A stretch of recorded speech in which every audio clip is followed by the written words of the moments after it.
but with reverence. What is worship? Swamiji gives a beautiful insight into this concept. We often hear in Vedantic books the statement, work is worship. When does work become worship? First of all, it must contain that spirit of service. And that's not enough. Every service cannot become worship. But along with service, if there is reverence also, then every work becomes worship. When you go to a church, you serve in the church. Say, washing, sweeping, dusting you do. You are serving there. But that service is accompanied by a spirit of reverence. That's why it becomes a worship. Similarly, in human relations also, if you can combine service with reverence, then it becomes worship. Work is worship from this point of view.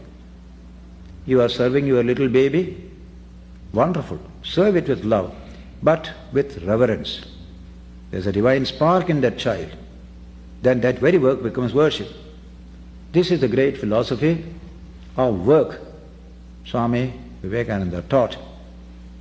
And this was at the back of his mind when he said this, worship is the exact equivalent of the Sanskrit word. No other English word will do. Everything that you do to the other human being is worship. Stand before the other human being in reverence. Don't stand in a superior attitude. Throw some coin towards somebody. Have reverence, reverence, reverence. Some of the great teachers and some of the great reformers of the modern period have referred to this concept and value of reverence for life. One was Albert Schweitzer, that great German missionary and scholar. Reverence for life should be the center of our attention. In Swamiji you find the explanation for it, reverence. Because there is a spark of the divine in every human being. I may be poor, I may be down and out, I may be broken, but that divine is always there. And so stand in reverence before every human being. Convert your work into service and service into worship by adding reverence to that service. He said this in that Madras lecture. At that time, this teaching of Kapila to his mother Devahuti was at the back of his mind. Here is that wonderful verse that comes a little later after the verses which I quoted earlier had been mentioned. Kapila says, Athamam sarveshu bhuteshu bhutatmanam kritalayam arhayet danamanabhyam maitriya abhinnena chakshusha. A profound verse. Every word in it has been implemented in Swamiji's message today. What does he say? Therefore, worship me. For what is religion? Worship of God. The word worship here is arhayet. Arhana is archana in Sanskrit, means worship. Beautiful word in Sanskrit. Arhana, archana. Arhayet, mam, worship me. Then I ask, why? Where shall I worship you?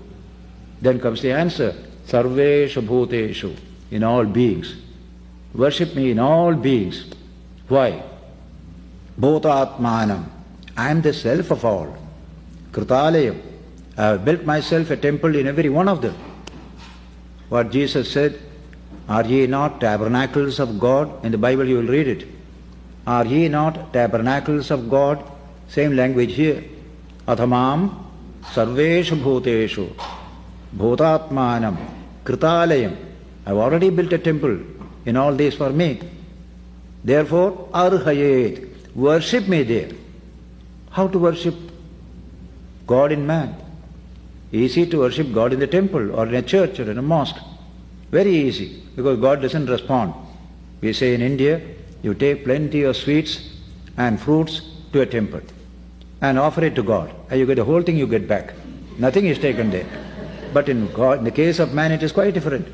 He will eat it. Certainly he will take it away. So, that second line is most wonderful. Arhayet, worship me there. How? Dana manabhyam.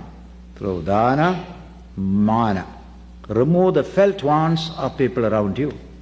Hungry, find food or employment.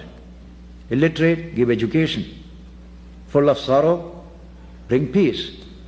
Thus, removing the felt wants of people around you, of beings around you, worship me there. And while doing so, respect the person concerned. He may be poor, he may be backward, he may be sick, but respect. Why? I am there. Don't forget that focus. That point of reverence is there. So the second word is mana, respect. See the wonderful idea. If I see a poor man, I just throw a coin towards him. There's no respect in it. It is contempt. It is pity. Pity has no place in this wonderful human relationship. It's all right in an aristocratic society. We can pity the common people. But in a democracy, we don't pity. Everyone has a status. So similarly, every human being has a spark of the divine. So the Lord says here, arhayet danamanabhyam. Remove the felt wants of people around you. While doing so, respect them. They have a dignity. Today they are poor. Tomorrow they may cease to be poor. These are all passing things. And therefore respect me in them. Respect their integrity as a human being, as carrying the spark of the divine. These are the two words. Dana, mana. Dana actually means charity, donation, or giving. Do means to give. It's a wonderful word. Donation is a word coming from the same root in Sanskrit. Donate, dana. This Sanskrit is the base for these words there. So dana mana abhyam. Mana is respect. Respect the person there. What a beautiful idea, respect for man. Even the little baby, we have to respect that little child. Today's education tells you, respect the child. Today's whole democratic philosophy tells you, respect the common man. In him is some profound value. Of course, in democracy, we know the value of the common individual. Where you find the voting time in elections. Vivekananda referred to this aspect of Vedanta in the political context when he spoke in America once. Your democracy is the essence of Vedanta, because every man has an integral value in democracy. Because you have $1 million in your pocket, you don't have two votes, only one vote. Everybody has only one vote in a democracy. Its philosophy is you have an integral value.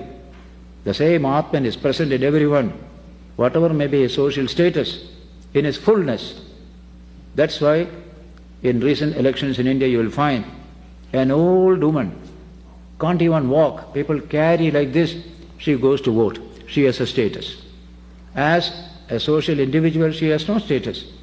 She is unprotective, very weak, but she has not lost her supreme status.